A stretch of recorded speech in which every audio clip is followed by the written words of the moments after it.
Y'all, I am struggling this morning. I stayed up way too late watching the election, which essentially had me forgetting to set my alarm, which I have not done since high school, which had me rushing my kids out for school this morning. And we're not a rushing family. We like to be early to things, so it kind of messed with all of our morning. But let's get on to today's subject. It is about whole life insurance, and these are just considerations and concerns that I thought might be helpful to you.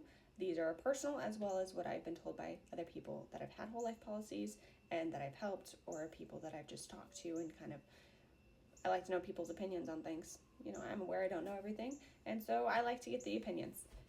Let's get into it. So, limited flexibility. Whole life policies often have inflexible payment terms, especially for financial situations such as you lose your job, you had to miss some hours at work because your kiddo was sick, so your paycheck's shorter. It's not really flexible for those things, and we can't really control those. So keep that in mind. Another thing is affordability. So whole life premiums are costly.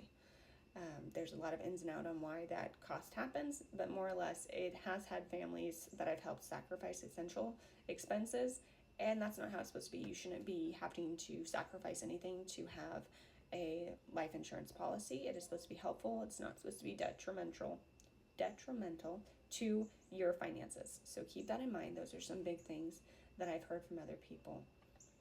Some alternatives maybe that you want to look into for investment options is a 401k. We've talked about the pros and cons in the past on that.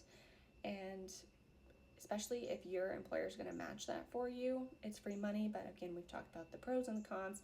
6% interest rate. It is taxed. So keep that in mind. Or you have the IRA. Personally, I have an IRA. We've also talked about the pros and cons.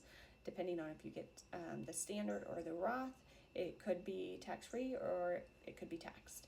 But it is a 12% interest rate. So keep all those in mind as you go through the different options to find out what suits you. Some other things that you might want to look into if whole life is really expensive and you need a policy but you need to fit in with your budget.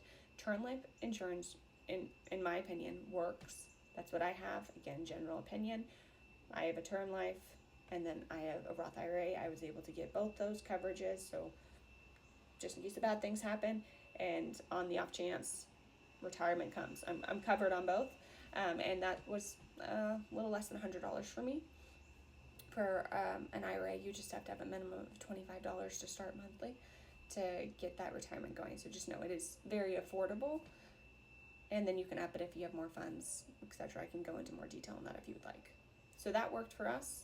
It worked for my sister. She also has a term life insurance policy, $29. And then she's going to add her baby when she's born. I'm very excited about that. But anyways, term works for us, but that's just because of our budget. I know some people are like whole life all the way. Absolutely. I would love to hear your opinions on if whole life worked for you, the pros, the cons, all of that on any insurance. Please comment. I am curious to know other people's opinions. If you are wanting to go over numbers, budgets, policies, even your own policy, again, I will say reach out. It is free to go and book an appointment and then us go over it. I do not charge for my time because it is about education. I am happy to do that for you. Please reach out. Please comment. I am here for you, and I am going to go drink some coffee because I am struggling this morning, and I already had 1 cup, so we know it's going to be a morning.